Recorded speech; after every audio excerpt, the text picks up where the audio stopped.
So tell me about, you mentioned kind of walking on campus and realizing, all right, there's a gap between where I am and where at my talent level, or excuse me, where my competition are starting. And you have talent, right? But talent's not always enough. What was it about talent and then you saying the dog in you that, putting those two things together that made you be able to be successful in the end? Were you just saying I'm going to outwork everybody, or I know that I can be the man here? Man, so with track, uh it's a I went into it because of how I was taught that it was a team sport. Mm-hmm. And I had to learn very quickly that yes, it is a team sport, but no, it's an individual sport. And my coaches literally had to force that in my mind because I was just so team oriented and I was just so for the team, but my team was busting me.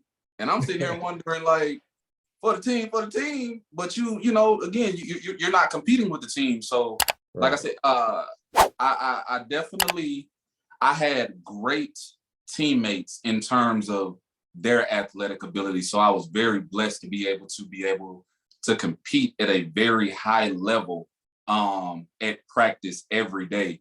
And again, weather change. So we're running out. So I remember my first time, man, we had to run outdoors and it was snowing.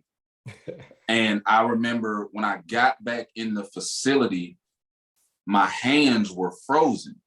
And the first thing that I did, which public service announcement, if your hands are frozen, do not go and put hot water on your hands. The first thing I did, because that's all I knew, ran in there and put hot water all over my hands, and then they locked up even more.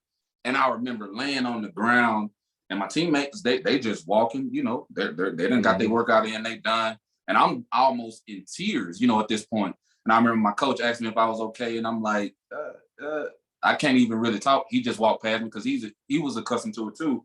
And it was at that moment that I realized, like, okay, Kira, like, nah, bro, like this ain't it. And like I said, it's just whether that was in the weight room, whether that was on the track specifically, I just turned it up another notch. And when I say turned it up another notch, what I mean is just because at the end of the day, it's all mental. I just had to start doing the things that I needed to do to get to that next level. And like I said, it just worked out. I could care less. It wasn't about if my teammate was beating me. It was about, Kira, did you get 1% better today? All right, Kira, did you get 2% better the next day? And gradually, like I literally climbed a long ladder.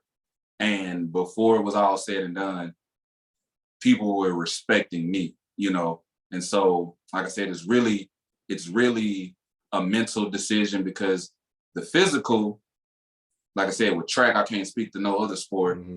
It's gonna catch you and it's gonna chin check you and it's gonna, hey, are you really about what you talking about? Like, did you really prepare like you thought that you prepared? And if you didn't, that physical aspect of it is going to, all right, buddy, we need to slow down. But when it's locked in here, like it doesn't like, and that was another thing. Like, so with track as well, growing up down in Laurel on the track team, my coaches would always tell me, like they would always just yell, finish, finish, finish. And I'm just thinking, okay, I just gotta finish the race. Like as long as I cross the finish line, I finished. But when I got to college, I started to understand what my coach meant when he would yell finish. And it wasn't just finish the race. It was like, just keep going. Like, and that simple trick, that simple understanding changed the game for me.